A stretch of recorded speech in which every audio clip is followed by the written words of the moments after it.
Por que Jesus orou a Deus se ele é o próprio Deus encarnado? Essa é uma pergunta que só pode ser respondida quando voltamos ao início de tudo, antes da criação do mundo, antes do tempo, antes do próprio conceito de oração.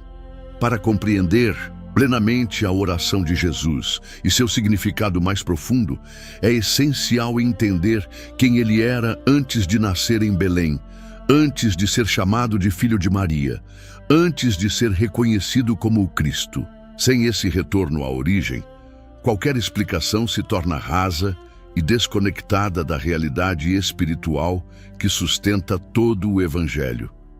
A Escritura declara em João capítulo 1, versículo 1: No princípio era o Verbo, e o Verbo estava com Deus, e o Verbo era Deus. Antes de qualquer coisa existir, havia o Verbo. Ele estava com Deus, e ele era Deus.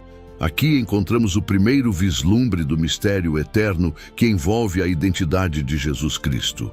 Ele não surgiu em um ponto da história como uma criação, mas já existia desde sempre. Não como uma entidade isolada, mas como parte viva de uma comunhão. A Trindade não é uma doutrina abstrata, mas uma realidade relacional e eterna. Pai, Filho e Espírito Santo coexistindo em perfeita unidade. E amor. Esse relacionamento eterno entre o Pai e o Filho não era silencioso. Era uma dança divina de comunicação, entrega, honra mútua e glória compartilhada. O Filho existia na eternidade como aquele que recebia e refletia a glória do Pai. João, capítulo 17, versículo 5, nos permite vislumbrar isso quando Jesus, já na terra, ora dizendo: Agora, pois, ó Pai, glorifica-me contigo mesmo com aquela glória que eu tive junto de ti, antes que houvesse mundo. Essas palavras não são metáforas, são declarações do que era invisível aos olhos humanos, mas absolutamente real nos céus. Portanto, Jesus não começou a existir em um estábulo. A encarnação foi a entrada dele no tempo e no espaço, mas sua existência é eterna. Ele é chamado de o primogênito de toda a criação, em Colossenses capítulo 1, versículo 15. Não porque foi criado, mas porque ocupa a primazia sobre todas as coisas criadas. O Filho é eterno como o Pai, divino como o Pai e glorioso como o Pai, e mesmo assim distinto do Pai. É aqui que começamos a entender por que o Filho, sendo Deus, orava a Deus. Porque existe relação entre eles. E essa relação é o fundamento de tudo o que veremos mais adiante. No céu não há solidão. A oração, que na terra se expressa como busca, no céu era comunhão.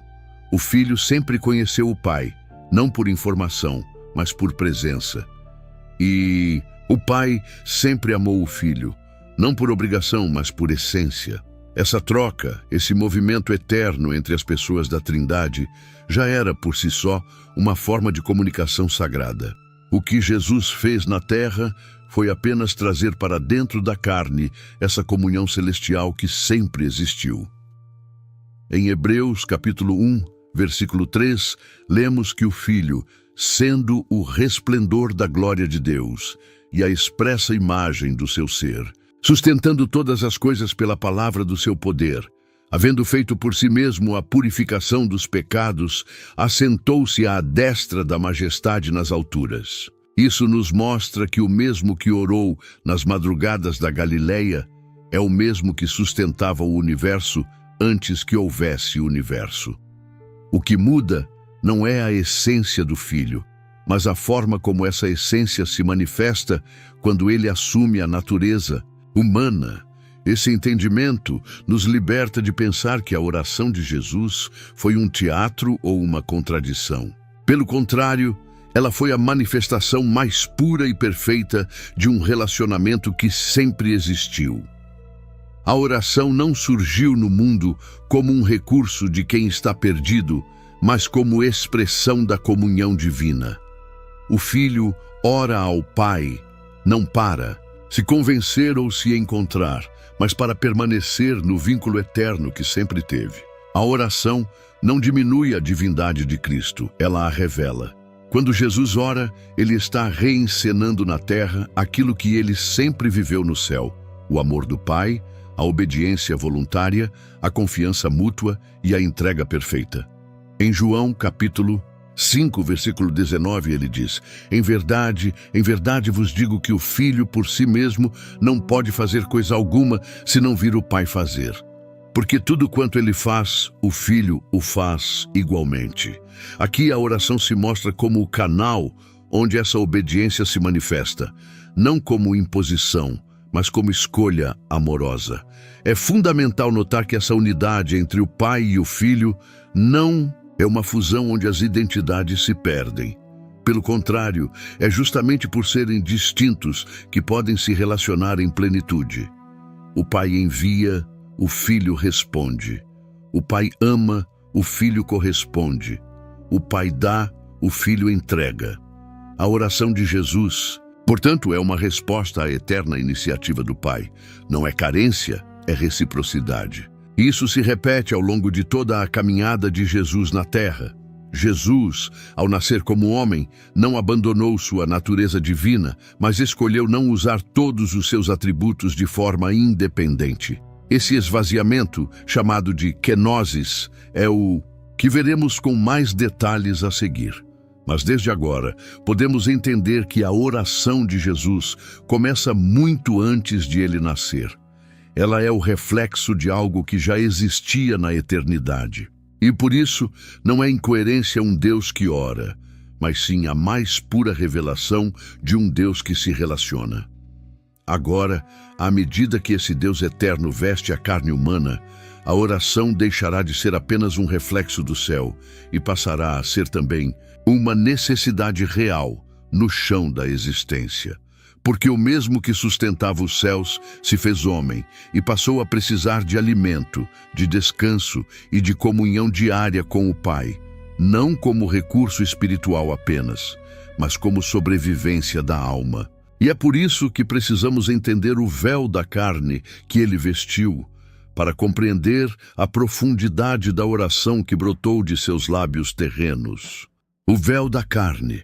Deus entrou no tempo, aquele que existia desde antes do tempo, que compartilhava da glória eterna com o Pai, não permaneceu distante.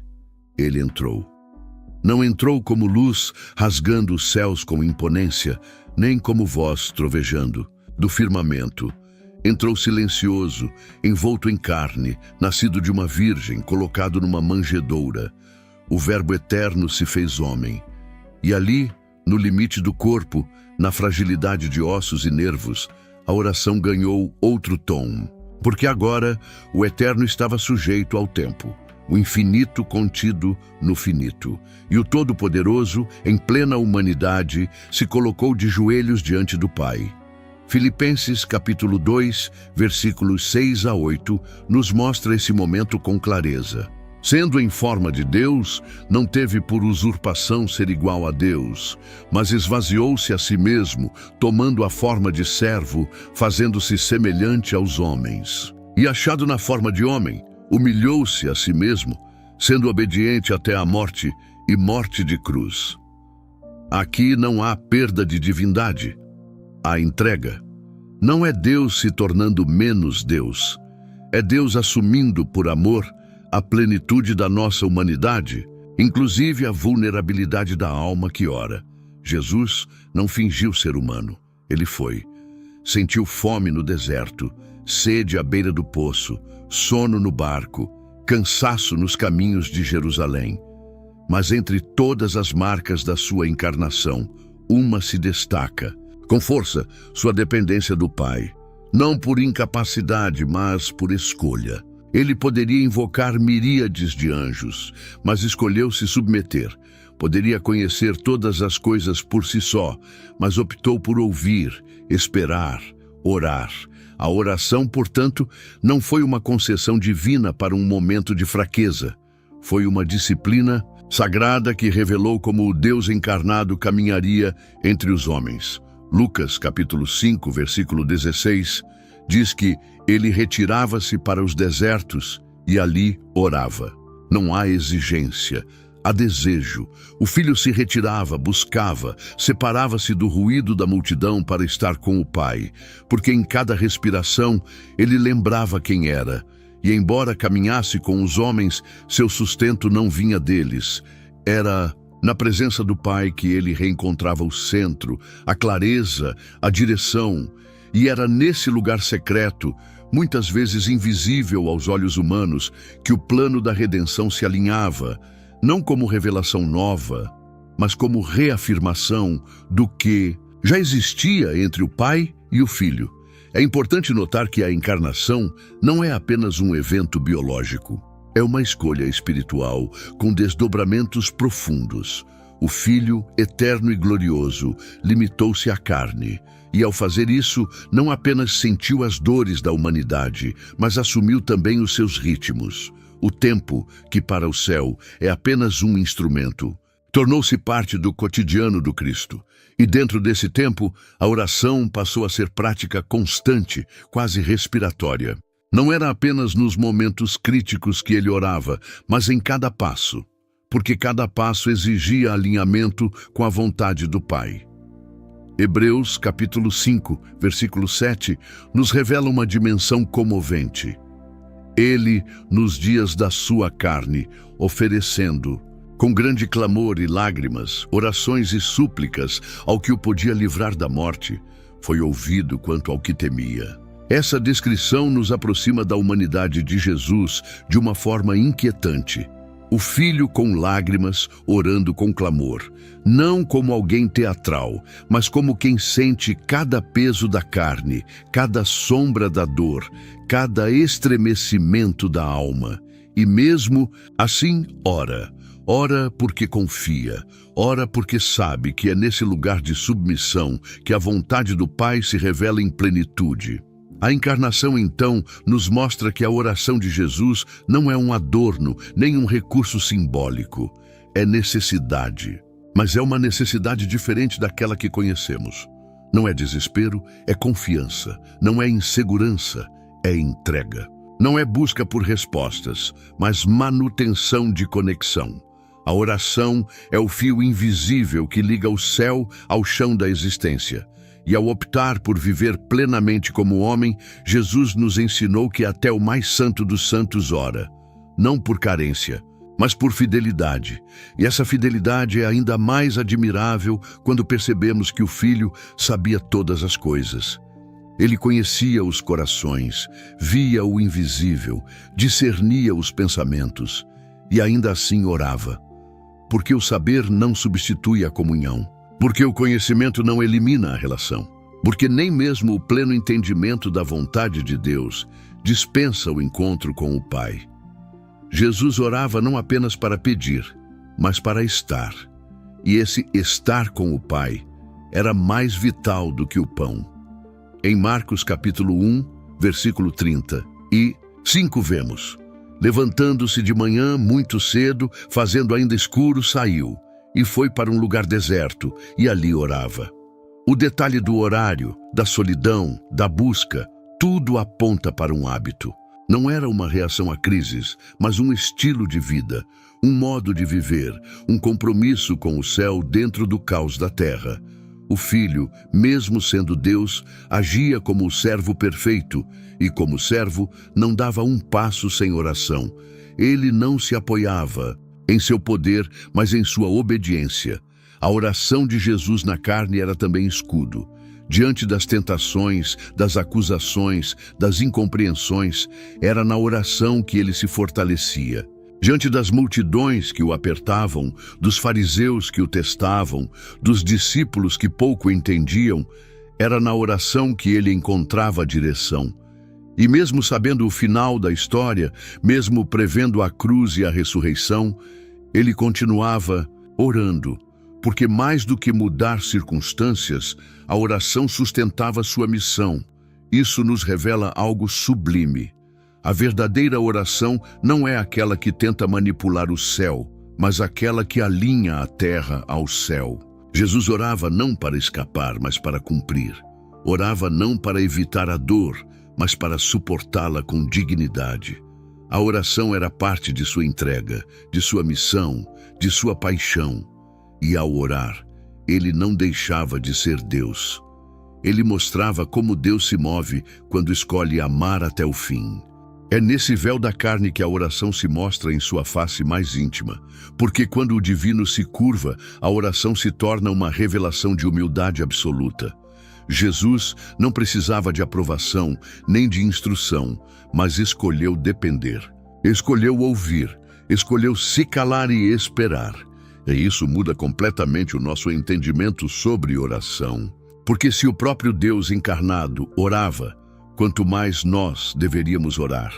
No entanto, mesmo com tudo isso, a oração de Jesus ainda não havia atingido sua expressão mais aguda. Ainda havia um momento em que a alma que nunca pecou sentiria o peso de todos os pecados. Um momento em que o céu pareceria ausente e a dor se tornaria insuportável. E nesse momento, a oração não cessaria. Pelo contrário, ela se intensificaria até o limite da lágrima e do sangue. Porque ali, no jardim, o filho que sempre confiou mostraria que mesmo na angústia mais profunda, o coração que ama continua orando.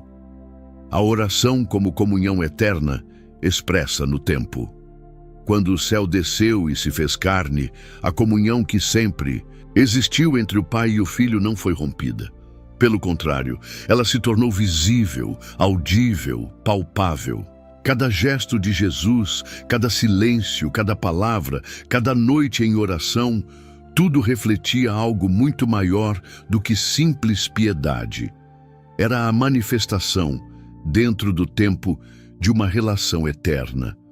A oração em seus lábios não era um hábito religioso, era a ponte viva entre a eternidade e a história. Nas madrugadas da Galileia, longe da multidão, entre os montes e o vento, Jesus se recolhia. Não era fuga, era reencontro. Era como se cada madrugada fosse um retorno ao lugar onde sempre esteve, mesmo estando agora limitado à carne. Em Marcos, capítulo 1, versículo 35, vemos isso de forma clara. Levantando-se de manhã, muito cedo, fazendo ainda escuro, saiu e foi para um lugar deserto e ali orava. Não havia urgência visível, mas havia fome interior. O filho, mesmo cansado, buscava o pai. E não porque não o conhecia, mas porque o amava. A oração era o lugar onde esse amor se encontrava novamente com plenitude. Em cada oração, Jesus manifestava sua filiação. Não apenas dizendo Pai, mas sendo Filho. Um filho que se deleitava na presença do Pai, que não tomava decisões à parte dele, que não agia conforme a própria vontade, ainda que pudesse. Ele mesmo disse, em João capítulo 5, versículo 19, na verdade vos digo que o Filho por si mesmo não pode fazer coisa alguma, se não vir o Pai fazer. Aqui não há limitação, há escolha, há entrega. A oração não era uma formalidade, era uma resposta viva à voz do Pai que ele já conhecia desde antes do mundo existir. Essa comunhão não se expressava apenas nos momentos isolados. Ela estava presente nos detalhes. Antes de multiplicar os pães, Jesus levantava os olhos e dava graças. Antes de ressuscitar Lázaro, ele dizia: Pai, graças te dou por me haveres ouvido. Eu bem sei que sempre me ouves.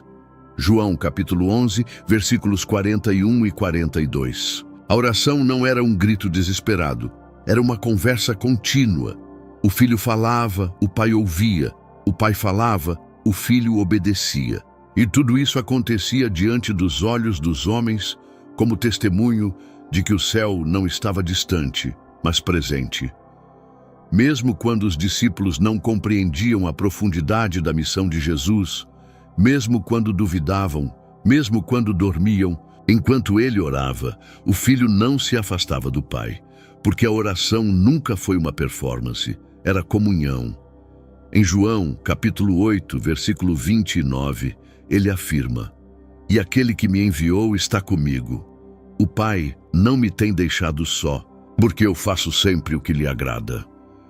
Essa presença constante era a base de sua segurança, de sua ousadia, de sua mansidão. E essa presença se renovava, se afirmava, se aprofundava em cada momento de oração. Essa realidade revela que a oração de Jesus não era apenas um exemplo, era uma revelação. Ele estava mostrando como o mundo invisível se manifesta no visível, como o eterno toca o presente, como o amor divino se traduz em palavras, em silêncio, em lágrimas. A oração não era apenas para ele, era por nós. Era como uma janela aberta, onde podíamos ver, por alguns instantes, como o céu conversa, como o filho se curva, como o pai responde. E, principalmente, como essa conversa não cessa nem quando o mundo está em caos. Por isso, quando Jesus ora, em voz alta, muitas vezes ele o faz não porque o Pai precisa ouvir, mas porque nós precisamos ver. Precisamos entender que aquilo não é um rito, mas um relacionamento. Precisamos perceber que naquele homem que dobra os joelhos está o mesmo Verbo que era Deus, agora revelando o que sempre foi: comunhão pura. E essa comunhão é tão profunda que não depende de palavras. Em muitos momentos, ele apenas se retira, e mesmo sem falar, ele está com o Pai. Porque a oração não se limita ao que se diz, mas ao que se vive na presença. É nesse lugar de presença constante que entendemos o que motivava Jesus a orar. Ele não orava por obrigação, por calendário, por dever. Orava porque estava em casa, porque mesmo em corpo humano, seu espírito reconhecia o Pai. E nesse reconhecimento, o tempo perdia o sentido. As pressões desapareciam. A missão se realinhava. Era ali, na solidão buscada, que o Redentor se fortalecia para amar os desprezados, para perdoar os ofensores, para curar os doentes, para ensinar os que não compreendiam. A oração era o centro onde tudo começava e tudo voltava. E mesmo sabendo todas as coisas, mesmo conhecendo o fim desde o início, ele não cessava de orar. Porque a oração não era uma ferramenta para mudar o curso da história, mas o lugar onde o filho se mantinha submisso ao curso já traçado. A oração era o lugar onde a vontade do Pai era mais desejável do que qualquer conforto, qualquer atalho, qualquer glória humana. Era ali que o reino se firmava. Não com espada, mas com joelhos no chão. Não com gritos, mas com silêncio, diante do Pai. Essa realidade é ainda mais impactante quando percebemos que a comunhão expressa em cada oração não era egoísta. Em muitos momentos, Jesus orava pelos outros, pelos discípulos, por Pedro, por Jerusalém. Ele carregava o mundo no coração e o apresentava ao Pai. Não apenas como intercessor, mas como filho fiel. E cada uma dessas orações era carregada de conhecimento, de entrega, de confiança. Não havia dúvida. Havia certeza de que o Pai ouvia. E mesmo quando o mundo parecia surdo, o céu permanecia atento. Jesus orava porque vivia na presença. E viver na presença é mais do que conhecer a Deus. É desejar estar com Ele. E isso explica porque mesmo nos momentos mais comuns, ele se recolhia. Porque ele não se alimentava apenas de pão, mas de cada instante diante do Pai. A oração era o alimento invisível que o sustentava, a fonte de sua compaixão, o segredo de sua firmeza, o abrigo de sua alma. Mas essa comunhão, que já era tão intensa nas madrugadas, ainda encontraria sua expressão mais crua e mais profunda em um momento de dor. Porque mesmo o filho que sempre foi ouvido enfrentaria uma noite em que o céu pareceria calado e a alma desamparada. E mesmo ali, ele continuaria orando. Porque quem vive de comunhão não se afasta nem quando tudo parece ruir. O Getsêmani, a oração da alma que sangra, a madrugada que tantas vezes foi lugar de reencontro, naquela noite se tornaria palco de agonia. O mesmo filho que havia se recolhido para orar tantas vezes com serenidade, agora caminhava para o jardim, como quem carrega o peso de 1000 mundos sobre os ombros. O Getsêmani não era um lugar novo para Jesus. Ele já havia estado ali, já havia se ajoelhado entre aquelas oliveiras silenciosas. Mas naquela noite tudo era diferente. A escuridão não estava apenas ao redor, estava dentro do próprio ar. O chão parecia mais denso, o silêncio mais carregado. E o filho, que sempre confiou, agora começa a se angustiar. Mateus, capítulo 26, versículo 38, registra as palavras que saíram de sua boca com uma honestidade que nos atravessa.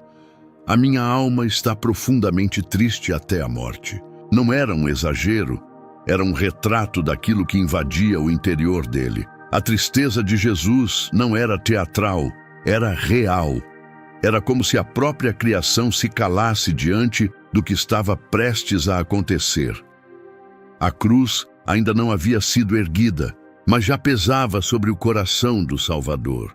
E ali, sozinho, enquanto os discípulos dormiam, ele se ajoelha e ora. A oração que sai de seus lábios naquele momento é de uma profundidade que desafia qualquer explicação humana. Não há fórmulas, não há frases elaboradas. Há um clamor vindo da alma. Meu Pai, se é possível, passa de mim este cálice. Todavia, não seja como eu quero, mas como tu queres. Mateus, capítulo 26, versículo 39. É nessa oração que vemos com clareza absoluta a tensão viva entre duas vontades, a do Filho feito homem e a do Pai eterno. E mesmo assim, Jesus escolhe a vontade do Pai. Não porque ela era leve, mas porque era santa. Não porque era fácil, mas porque era perfeita. A oração no Getsêmani não é feita diante de um público, não é adornada por palavras de conforto. É crua. É a oração de um homem que sabe o que virá, que sente o abandono antes que ele chegue, que antecipa a dor de cada açoite, a vergonha de cada escárnio, o peso de cada pecado que não cometeu, mas carregará. E mesmo com tudo isso, ele ora, não apenas uma vez, mas repetidamente. Lucas, capítulo 22, versículo 44, nos diz que, estando em agonia, orava mais intensamente, e o seu suor tornou-se como gotas de sangue caindo sobre a terra. A oração se transforma em sangue. O espírito continua firme, mas a carne geme. E mesmo assim, ele permanece. Nesse momento, não há anjo que impeça, não há voz do céu que intervenha, não há glória visível. O que há é o Filho, sozinho entre árvores e sombras, orando com tudo o que ainda tem dentro de si. E ao seu redor, os amigos dormem. A humanidade inteira repousa em ignorância, enquanto o Salvador trava, em oração, a batalha decisiva da redenção. Ali, naquela madrugada, a obediência é selada. A cruz já é inevitável, mas ainda assim, o Filho não corre. Ele ora, ele se rende, ele aceita. É impossível atravessar esse momento sem se curvar diante da grandeza desse amor. Jesus, mesmo sentindo todo o pavor, não retrocede. E é através da oração que ele se mantém. A oração no Getsêmani não muda os fatos, mas muda o coração do Filho. Não elimina a cruz, mas fortalece os joelhos para que ele a carregue. Porque a oração nem sempre tira o cálice. Às vezes, ela apenas nos prepara para bebê-lo. E foi isso que aconteceu naquela noite. O filho que sempre foi ouvido orou mais uma vez. E dessa vez, o céu permaneceu em silêncio. Mas ainda assim, ele orou. Não há rebeldia em suas palavras. Há entrega, não há acusação, há rendição. Ele poderia ter dito que era demais, poderia ter chamado os anjos, poderia ter ido embora. Mas não. Ele fica, ele ora, ele sua sangue. E no fim, ele se levanta. Porque a oração também serve para isso. Para nos levantar depois de termos nos derramado por completo. E Jesus, após orar, volta aos discípulos e diz: levantai-vos, vamos, eis que é chegado aquele que me trai. Mateus capítulo 26, versículo 46. Ele ora e se levanta. E ao se levantar, já não há mais hesitação.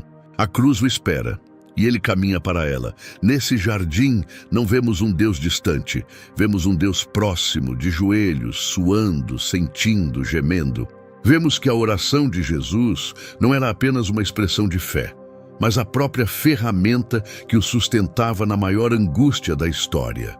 Ali, no lugar onde Adão caiu, ao querer sua própria vontade, o segundo Adão se rende à vontade do Pai. No mesmo cenário de árvores e escolhas, um novo capítulo da redenção é escrito. E ele começa com uma oração que sangra. Mas mesmo com o coração ferido e os olhos molhados, Jesus não perdeu a consciência do propósito. Ele sabia que o cálice não era o fim, mas o caminho, e a oração o conduziu até esse entendimento. Mesmo sem ouvir a resposta do céu, ele seguiu. Porque quem ama não precisa de sinais quando confia no caráter de quem está ouvindo. E Jesus confiava. Mesmo sem consolo visível, mesmo sem alívio imediato, ele confiava. A oração no Getsêmani não nos revela apenas a dor de Jesus, mas sua confiança inabalável no Pai. Porque só ora desse jeito quem conhece quem está do outro lado. Só se entrega assim quem sabe que mesmo no silêncio o Pai continua presente. E é por isso que dali em diante, mesmo sendo traído, humilhado, açoitado e condenado, Jesus não vacila. Porque o que precisava ser resolvido foi resolvido no jardim. E foi resolvido de joelhos, agora com o cálice aceito, com a vontade do Pai abraçada, o Filho segue. E a oração não cessará. Ela apenas mudará de tom.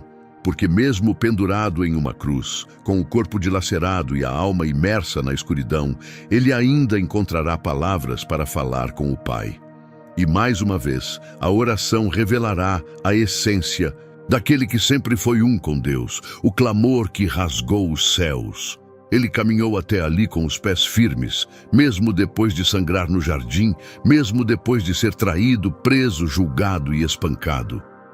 O Filho não hesitou, não respondeu com violência, não amaldiçoou seus algozes, não resistiu ao destino que o aguardava. Subiu a colina com o peso da cruz e do mundo nos ombros, e ao ser levantado entre o céu e a terra, preso por cravos, coroado com espinhos, ele orou.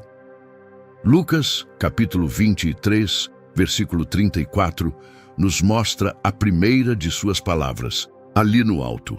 Pai, perdoa-lhes, porque não sabem o que fazem. A cruz não silenciou sua voz, pelo contrário, deu a ela um tom ainda mais alto. No meio da dor, da vergonha, do escárnio, a primeira reação do Filho é interceder. A oração não foi deixada no jardim.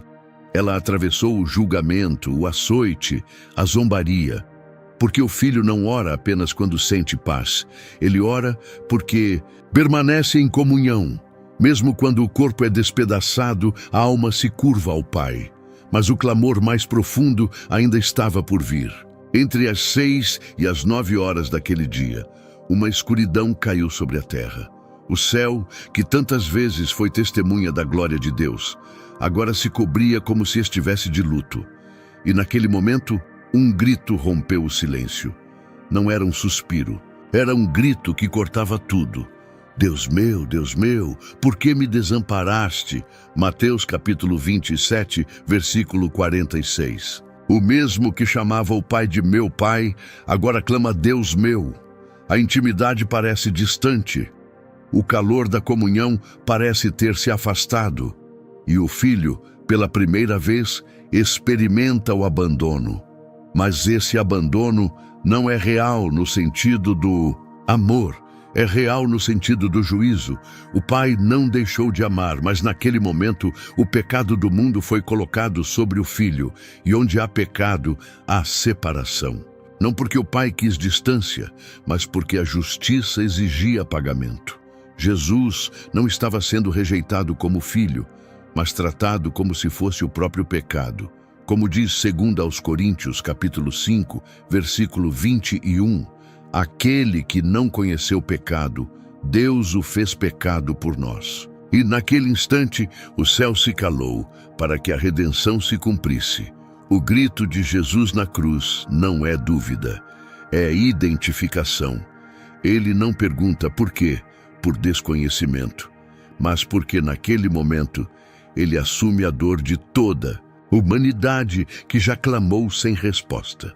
A cruz se torna o lugar onde todas as dores encontram eco. O abandono que sentimos, a solidão que nos assombra, a ausência que machuca, tudo isso foi vivido por ele. E mesmo assim, ele não amaldiçoa. Ele ora, ele clama, ele segue orando mesmo no silêncio do céu. Salmos capítulo 22, do qual ele cita o primeiro versículo, se revela ali não como uma lembrança aleatória, mas como cumprimento profético. Todo o salmo fala de sofrimento, zombaria, ossos expostos, sede, perfuração de mãos e pés, mas termina em esperança, e Jesus sabia disso. Mesmo sentindo o abandono, ele não desistiu. Ele clamou porque sabia que o Pai ouvia, mesmo sem responder naquele momento. Ele não parou de orar porque a dor aumentou. Pelo contrário, a oração foi sua última força. Na cruz, a oração do Filho se torna a ponte definitiva entre o céu e a terra. Porque enquanto os soldados repartem suas vestes, enquanto os líderes religiosos o insultam, enquanto os que passam o ridicularizam, ele ora, ele entrega, ele suporta. E em meio a tudo isso, encontra ainda espaço para cuidar de um ladrão ao lado, dizendo: hoje estarás comigo no paraíso. Lucas capítulo 23, versículo 43. Até ali, a oração não era mais sobre ele, mas sobre todos.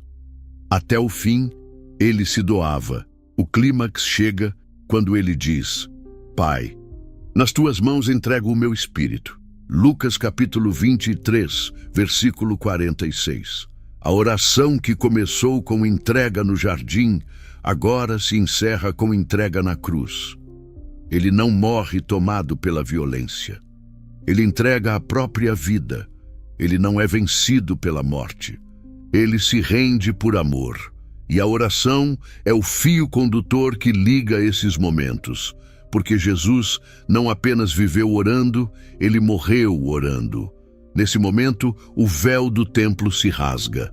O símbolo da separação entre Deus e os homens se parte de alto a baixo, não por mãos humanas, mas pela ação direta do céu. A oração do Filho abriu caminho. A entrega do Filho rasgou o que separava, e agora, por meio dele, todo aquele que ora também pode ser ouvido. Porque o Filho, ao clamar, levou sobre si o silêncio que era nosso, para que nós pudéssemos viver a presença que era dele. A cruz, então, não é apenas o lugar do sofrimento, é o altar onde a oração se torna sacrifício, e onde o sacrifício se torna reconciliação.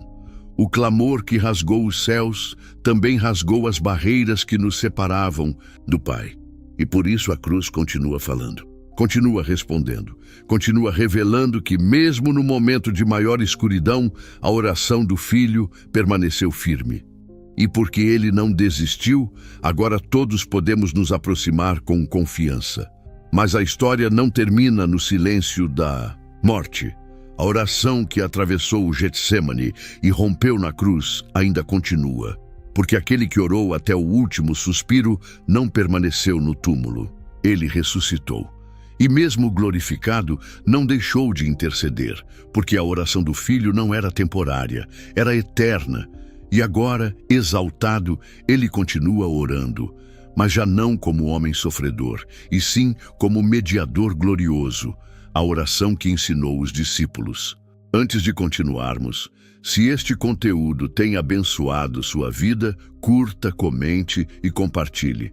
Se inscreva no canal e, se quiser abençoar o canal, clique no botão Valeu e deixe uma oferta de qualquer valor ou se torne membro.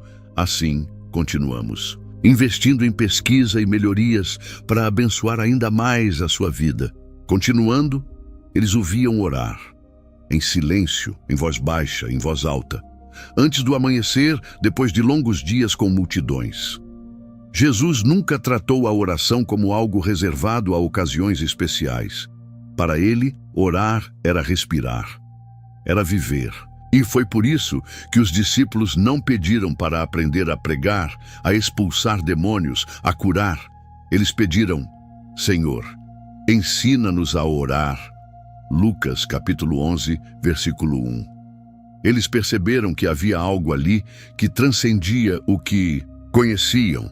A oração nos lábios de Jesus não era repetição, era intimidade, e isso os inquietava. Jesus ensinava orando, não só com palavras, mas com atitudes. Em cada momento de busca, de entrega, de clamor, ele estava revelando como o reino se movimenta. E quando finalmente respondeu ao pedido dos discípulos, ele não entregou um manual, mas um modelo. Pai nosso que estás nos céus, Mateus capítulo 6, versículo 9. O Filho ensinou-os a chamarem Deus da mesma forma que ele chamava. Essa foi a maior herança de todas. A oração não era mais uma ponte precária entre o céu e a terra.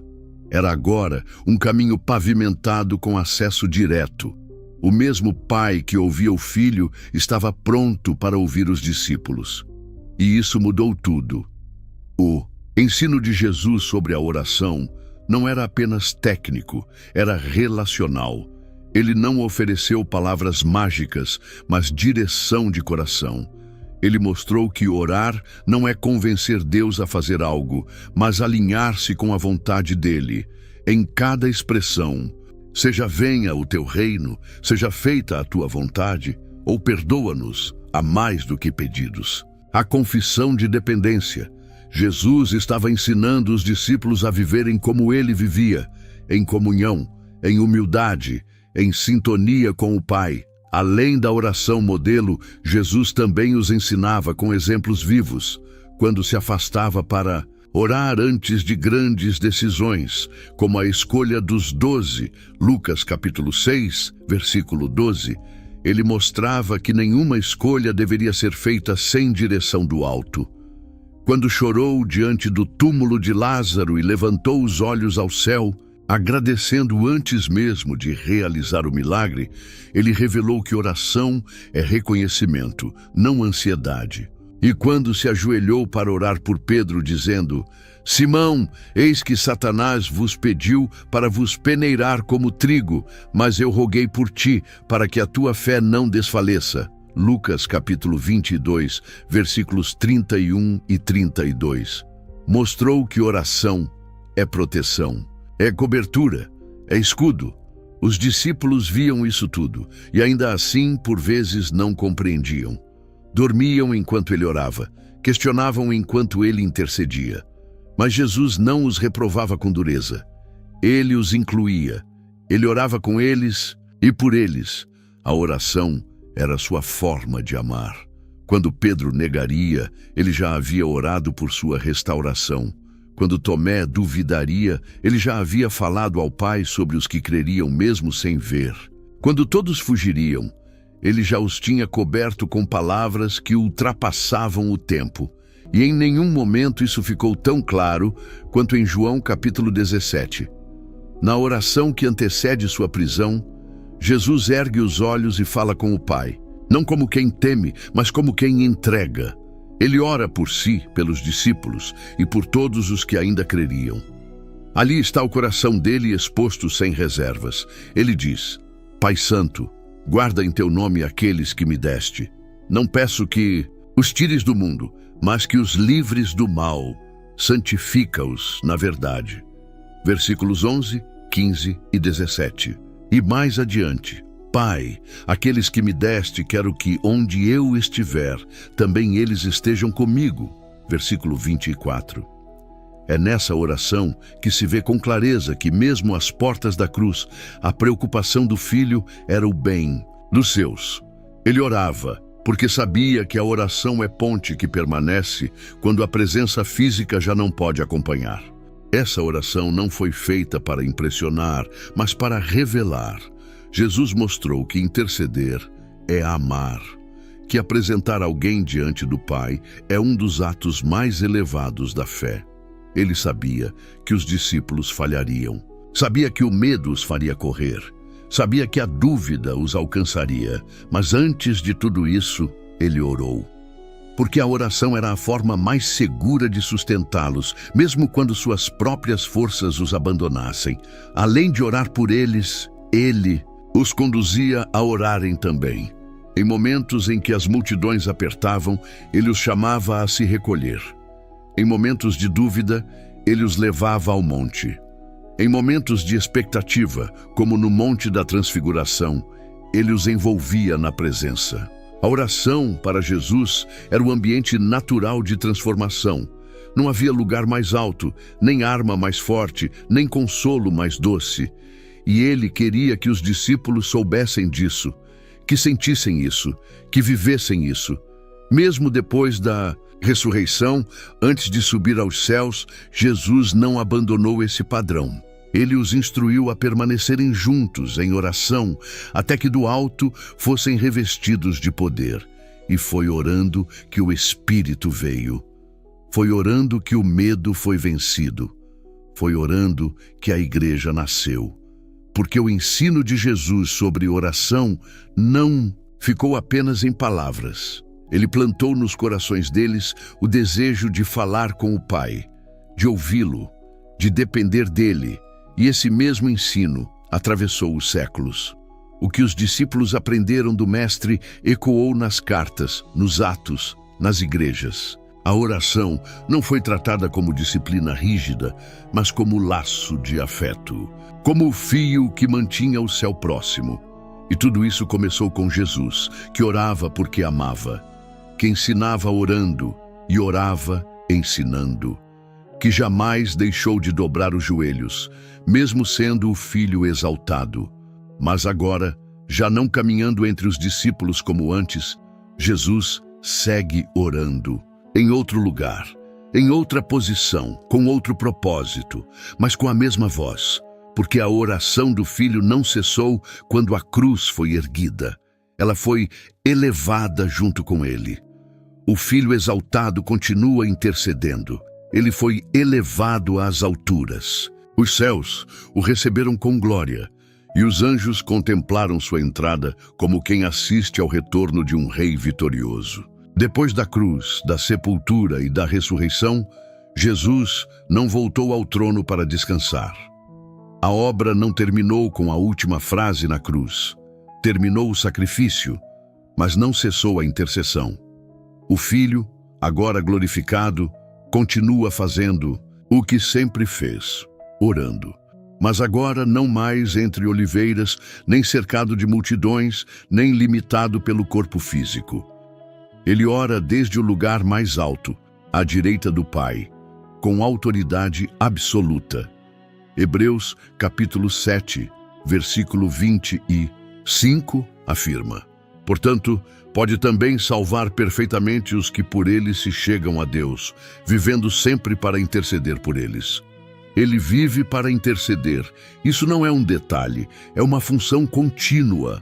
A intercessão de Jesus não é repetição do passado, é presença viva no presente. Ele conhece cada nome, cada história, cada dor. Ele não intercede por obrigação, mas porque ama. A oração que começou na eternidade, que se revelou na terra, agora continua no céu. Ao ser exaltado, Jesus não se afastou. Ele se aproximou ainda mais. Sua intercessão agora não é limitada por espaço ou tempo. Ele vê tudo, sonda tudo, sustenta tudo. E diante do Pai, ele apresenta não apenas palavras, mas as marcas em suas mãos. Cada intercessão carrega o peso da cruz, a memória da dor e o poder da ressurreição. Ele não argumenta com palavras humanas. Ele mostra as cicatrizes e o Pai se lembra. E por causa disso, nós somos ouvidos. Romanos, capítulo 8, versículo 34, confirma. Cristo é quem morreu, ou antes, quem ressuscitou dentre os mortos, o qual está à direita de Deus e também intercede por nós. A intercessão do Filho é uma ponte inquebrável entre o trono e a terra. Quando as palavras nos faltam, quando a fé se esgota, quando os olhos não enxergam mais saída, ele continua orando. Mesmo quando estamos dormindo, distraídos, feridos ou frios, o Filho permanece de pé, intercedendo por nós. Porque essa é a sua missão. Não apenas nos salvar, mas nos sustentar até o fim. Ele conhece os nossos limites, ele entende a nossa fraqueza, não observa de longe, com frieza, ele se compadece. Hebreus, capítulo 4, versículo 15. Nos lembra que não temos um sumo sacerdote que não possa compadecer-se das nossas fraquezas, porém um que, como nós, em tudo foi tentado, mas sem pecado. Esse é o mesmo Jesus que chorou, que suou sangue, que sentiu sede, que clamou no abandono. E é com essa mesma compaixão que ele ora agora. Ele não intercede como um juiz, mas como um irmão mais velho que sabe o peso de cada batalha. E por causa disso, a oração de Jesus é diferente. Não é baseada em achismos, mas em experiência. Ele ora com autoridade, mas também com empatia. Cada vez que caímos, que lutamos, que vacilamos, ele apresenta nosso nome diante do Pai, não para nos acusar, mas para nos proteger. A intercessão do Filho não nos isenta de responsabilidade, mas nos reveste de esperança, porque sabemos que mesmo em silêncio, mesmo sem forças, há alguém orando por nós. Essa intercessão não cessa, ela é constante. Mesmo quando a terra gira, quando os reinos se abalam, quando o mundo parece ruir, ele continua orando. A oração de Jesus não depende das circunstâncias. Ela não é afetada por crises, guerras, pandemias ou escuridão. Ela é estável, firme, eterna. E por isso a igreja permanece. Porque há alguém nos céus que nunca se esquece, nunca se cansa, nunca falha. E o mais impressionante é que essa oração é sempre perfeita. Nunca é fora do tempo, nunca é fora da vontade do Pai. Jesus não ora de forma confusa ou parcial. Ele sabe exatamente o que cada um precisa, mesmo quando nós não sabemos. Ele ora por aquilo que sustenta, que cura, que transforma. E quando sua voz se levanta diante do trono, não há resistência. Porque ele não é apenas intercessor. Ele é o Filho, ele é o Cordeiro, ele é o próprio caminho até o Pai. E assim como orou por Pedro, por Tomé, por João, por cada um dos seus, ele continua orando por aqueles que ainda virão. Ele ora pelos que estão distantes, pelos que ainda não entenderam, pelos que pensam que foram esquecidos. Ele ora pelos que se perderam e pelos que querem voltar. Ele ora por aqueles que não conseguem mais orar. E em cada oração há poder, há graça, há restauração. A intercessão de Jesus não substitui nossa voz, mas ela sustenta a nossa caminhada. Ele não nos impede de enfrentar provações, mas garante que não passaremos por elas sozinhos. Ele não remove todos os espinhos, mas promete que a sua graça basta. E essa promessa não é apenas palavra, é oração viva, é compromisso eterno. Enquanto o mundo continua correndo, mudando, caindo e se levantando, há um lugar no céu onde a voz do Filho nunca se cala. E é por isso que temos esperança. Porque quem começou a boa obra em nós continua orando até que ela se complete. E naquele dia, quando estivermos diante do trono, veremos aquele que orou por nós todos os dias. E então, já não precisaremos mais intercessão, porque estaremos em plena presença. Mas até lá, podemos viver com a certeza de que cada passo nosso é acompanhado por orações que nunca cessam. Orar já não é um ato solitário, é uma resposta à voz que já está orando primeiro. A oração do Filho é o amém eterno que sustenta cada decisão, cada lágrima, cada recomeço. Quando olhamos para a vida de Jesus, não vemos apenas um redentor que caminhou entre os homens, mas um filho que viveu em plena comunhão com o Pai. Da eternidade ao tempo, do ventre ao túmulo, do jardim à cruz, ele nos mostrou que a oração não é uma prática religiosa, mas um vínculo real, constante, inquebrável. Ele não orava por fraqueza, mas por amor. Não buscava respostas, mas revelava confiança. Ele orava porque conhecia o Pai. E agora, exaltado, ele continua orando por mim, por você, por todos os que ainda não entenderam que a vida só encontra sentido quando nasce da presença. A oração de Jesus é um convite, não para uma religião, mas para um relacionamento. Não para um hábito esporádico, mas para uma vida no secreto. Porque o que ele demonstrou em cada gesto, em cada madrugada solitária, em cada clamor diante do Pai, é que a oração sustenta, transforma, cura, realinha. O mundo pode parecer cada vez mais ruidoso, mais agitado, mais insensível, mas ainda existe um lugar onde a alma encontra repouso, aos pés do Pai. E é nesse lugar que Jesus deseja nos reencontrar. Talvez você tenha se acostumado com orações rápidas, com palavras repetidas, com momentos vazios. Mas hoje, algo mais profundo está te chamando. Não é um vídeo, é o Espírito. Ele está te dizendo que chegou a hora de voltar a conversar com Deus de verdade. Chegou a hora de dobrar os joelhos não por medo, mas por amor. Chegou a hora de transformar a oração no centro da sua vida, assim como era no coração de Jesus. Porque quem vive de oração não vive de aparência, vive de presença. E se ouvindo tudo isso, você sente que se afastou, que o tempo, os pesos, os traumas ou os próprios erros te desconectaram da voz do Pai, saiba que ainda há tempo. A oração de Jesus não cessou. E é por causa dela que você está aqui agora. Se você deseja se reconciliar com nosso Salvador Jesus Cristo, ou dar o primeiro passo em direção à vida eterna, não espere por um momento perfeito. Ele está te esperando agora. Comente aqui embaixo com fé e sinceridade: eu te aceito, Senhor Jesus, como meu único e suficiente Senhor e Salvador da minha vida. E se você já entregou sua vida a Cristo, escreva Amém nos comentários. Isso faz com que mais pessoas recebam esta mensagem e compartilhe com quem você ama, porque alguém hoje pode ouvir a voz de Deus através da sua entrega. Que a sua vida volte a ser construída sobre joelhos no chão e olhos voltados ao céu. Até a próxima!